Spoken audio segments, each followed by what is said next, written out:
Hello everyone, আসসালামু আলাইকুম। সবাই কেমন আছেন? এই ঝড় বৃষ্টির মধ্যে কেমন কাটছে সবার দিন? আমরা তো বাসার ভিতরে আছি, সেজন্য বুঝতে পারছি না। আসলে গ্রামের অবস্থা তো খুবই খারাপ।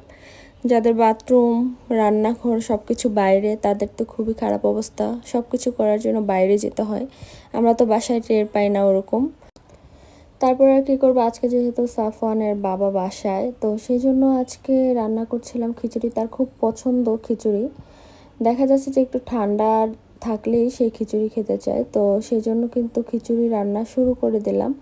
আর প্রথমে মাংসটা বসিয়ে দিয়েছি, মাংসটা হতে সময় লাগবে, সেই জন্য আজকে লাল চাল দিয়ে খিচুড়ি রান্না করব। সেই জন্য খুব শখ করে লাল চাল নিয়ে আসছে ওর বাবা। তো আমি চালটা নিয়ে নিলাম, ধুয়ে নিব এখন। তো যখনই আমি চালটা ধুতে নিলাম তখন হলো এক ঘটনা।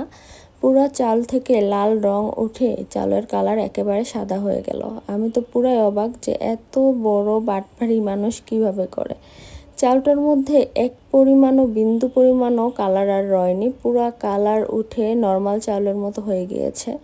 একেবারে রং দিয়ে লাল করে রেখেছিল, এক ফোঁটা কালারও আর রয়নি। আমি তো দেখে এত অবাক হয়েছি যে এত মিথ্যা কথা বলে মানুষ কিভাবে বিজনেস করে। তারপর আর কি আর করার, এই চাল দিয়ে রান্না শুরু করে দিলাম। আমি খিচুড়ির চালটাকে মাখিয়ে নিলাম সব মশলা দিয়ে, আর আদা রসুনটা ছেঁচে তারপরে দিয়েছি এখানে আমি। আর এই খিচুড়িটা মাখিয়ে বসালে খুব তাড়াতাড়ি হয়ে যায়, একেবারে সহজ এবং সহজ সরল পদ্ধতিতে আমি আজকে রান্না করেছি। তারপরে একটু বাইরে গেলাম, যেহেতু প্রচণ্ড বৃষ্টি হচ্ছে, গাছগুলোকে একটু নামিয়ে নিচে সাইড করে রাখলাম। পানিতে ওভার পানি পেয়ে একেবারে গাছগুলো মরার অবস্থা হয়ে যাচ্ছে। এবং বাসায় লেবু ছিল না, গাছ থেকে একটা লেবু ছিঁড়ে নিলাম। গাছে একটা লেবুই ছিল, ভাবলাম ছিঁড়ে নেই, বড় হয়ে গিয়েছে। তারপর আমরা এখানে পাটি বিছিয়ে কিন্তু খেতে বসেছি। আর এদিক থেকে দেখুন গাছগুলো এত পানি পাচ্ছে, আমি তো খুব ভয়ে ছিলাম কি অবস্থা হয়। তারপরে আমি একে একে খিচুড়ি বেড়ে নিচ্ছিলাম, আর খিচুড়িটা খুবই মজা হয়েছিল। আসলে কি কোনো দিন বা ক্ষণ লাগে না আমাদের খিচুড়ি খাওয়ার জন্য। আমাদের বাসায় প্রচুর পরিমাণে খিচুড়ি রান্না হয়। একটুখানি গরমটা কম থাকলেই প্রায় প্রায় খিচুড়ি খাওয়া হয়, যেহেতু সাফানের বাবার খুবই পছন্দ, সেজন্য আমাদেরও খাওয়া হয়।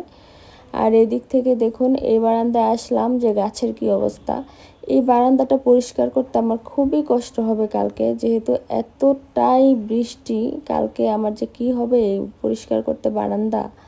তারপরে সন্ধ্যায় আমরা মোগলাই পরোটা এনেছিলাম, সবাই মিলে বসে বসে মোগলাই খেলাম। কারণ সন্ধ্যাবেলা মন চাইছিল কিছু একটা খাই, রান্না করতে ইচ্ছাও করছিল না। তারপরে পরের দিন সকালে আমি যেহেতু হালকা পাতলা একটু ডায়েট করার চেষ্টা করছি, কালকে তো খিচুড়ি খেয়ে ফেলছি অনেক, তারপরে সন্ধ্যায় মোগলাইও খেলাম। তো আজকে থেকে আবার শুরু করলাম।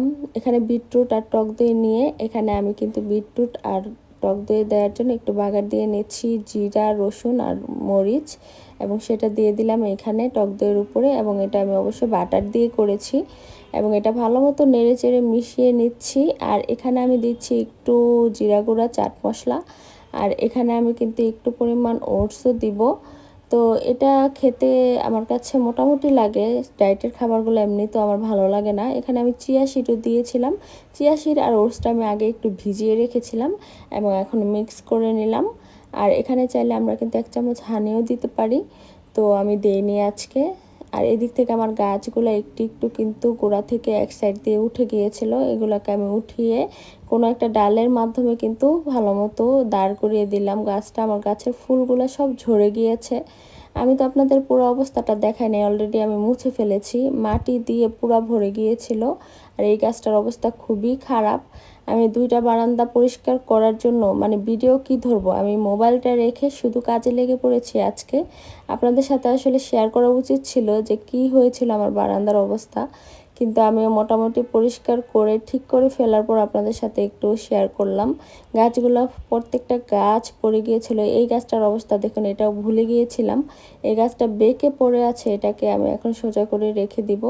ঠিক এমনভাবে আমার কাঠগোলাপ গাছটাও কি অবস্থা হয়েছে, বড় মানি প্ল্যান্ট গাছটাও এমন হয়েছে।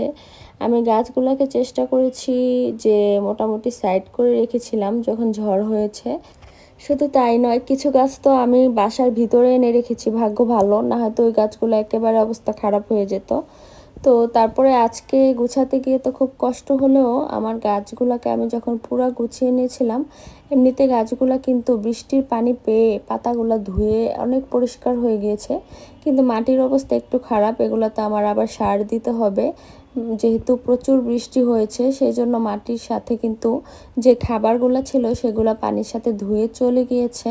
এখন আমি পুদিনা গাছগুলা আমি একে একে বাইরে নিয়ে রাখছি। এগুলো আমি ভিতরে রেখেছিলাম, এত ওভার পানি পেয়ে গিয়েছিল, এগুলো যদি অতিরিক্ত আরও পানি পেত মরেই যেত। তো সেই জন্য আমি এগুলো ঘরে নিয়ে রেখেছিলাম, এখন একে একে সব গাছ বাইরে রাখলাম। তো এই হচ্ছে অবস্থা, আপনাদের কি অবস্থা জানাবেন।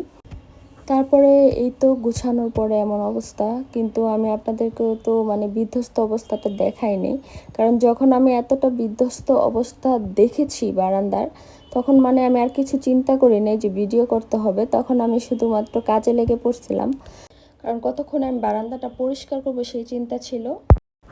তো আমরা ঢাকায় ছিলাম, বাসার ভিতরে ওইভাবে জানালা লাগালে কিন্তু ওইভাবে বোঝাও যায় নাই। তো অনেক জায়গার অবস্থা খুবই খারাপ। তো আপনাদের অবস্থা কেমন জানাবেন। আজকে ভিডিওটি এই পর্যন্ত। আল্লাহ হাফেজ, আসসালামু আলাইকুম।